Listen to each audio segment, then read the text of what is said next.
जय हिंद। आइए अब हम जो है एक नेक्स्ट क्वेश्चन को समझने का प्रयास करते हैं। Start clear? देखो, यूपीएससी सीएससी 1984 या पॉलिटिकल साइंस और इंटरनेशनल रिलेशन का एक क्वेश्चन है, जिस क्वेश्चन नंबर 2 है।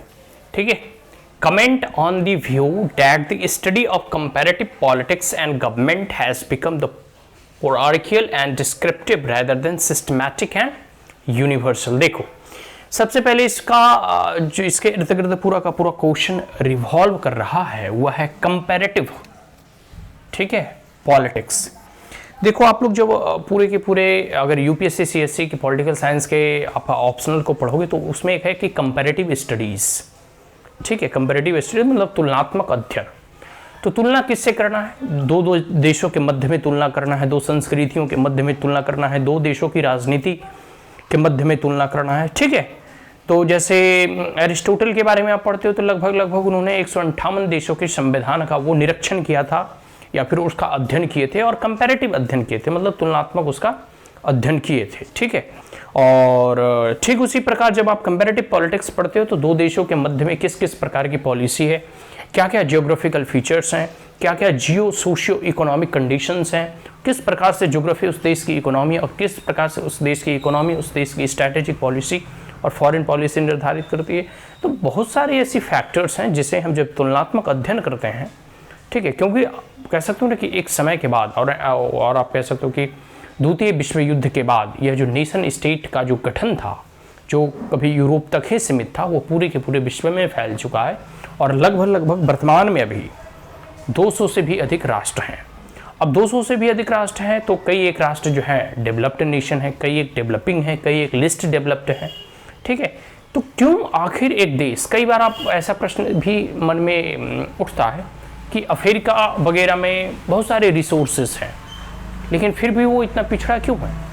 तो कंपैरेटिव और तुलनात्मक अध्ययन किया जाता है जब दो राष्ट्रों के बीच में, तो उसका निचोड़ निकलता है आखिर कारण क्या है, वजह क्या है, बहुत सारी ऐसी इशूज जो अभी राजनीति में चलते रहता है। तो इसमें यही पूछा जा रहा है कि जो तुलनात्मक राजनीति है उसकी जो अध्ययन है, तुलनात्मक राजनीति का अध्ययन या फिर सरकारों की जो कंपैरेटिव स्टडी है डिफरेंट स्टेट के गवर्नमेंट का, ठीक है, वो एक पैरोचियल एंड डिस्क्रिप्टिव बन चुका है, सिर्फ मतलब एक संकीर्णता की ओर वो बढ़ रहा है, जबकि इसे जो है सिस्टमैटिक और यूनिवर्सल होना चाहिए। सिस्टमैटिक कहने का मतलब इसके एक प्रॉपर सिस्टम होना चाहिए और ये सार्वभौमिक होना चाहिए, यूनिवर्सल होना चाहिए।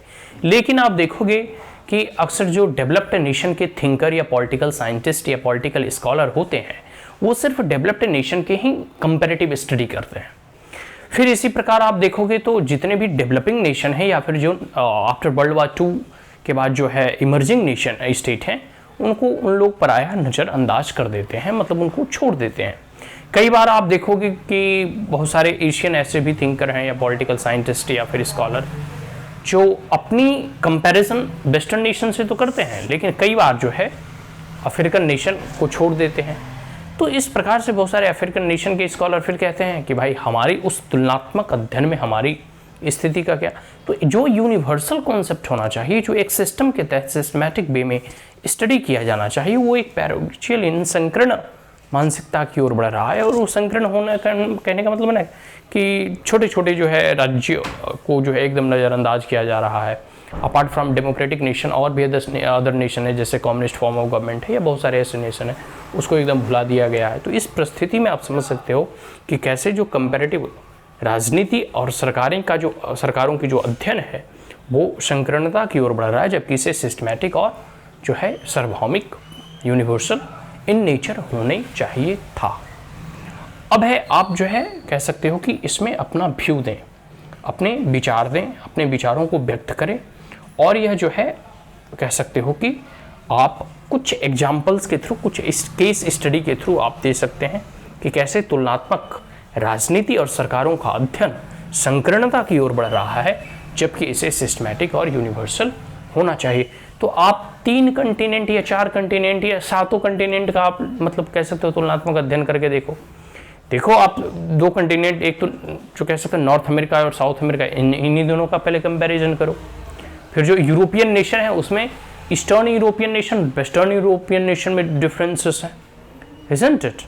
फिर कह सकते हो अगर एशिया की बात करूं तो एशिया में भी कुछ नेशन डेवलप्ड हैं, बट कुछ नेशन अभी भी डेवलपिंग है, and some nations are still least developed. तो जब हम कंपैरेटिव अध्ययन करते हैं तो सभी को जो है एक साथ यूनिवर्सल वे में हम इसका एक सिस्टमैटिक तरीके से जो एक रूल के तहत जो हमें इसका अध्ययन करना चाहिए।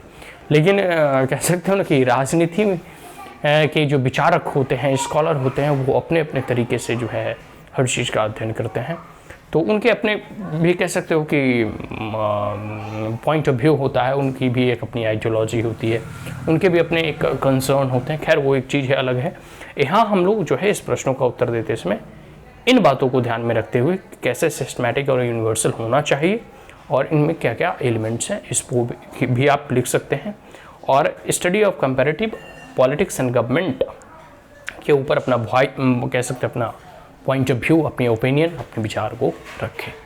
सो डैट्स ऑल। अब आइए हम नेक्स्ट क्वेश्चन को जो है समझने का प्रयास करते हैं।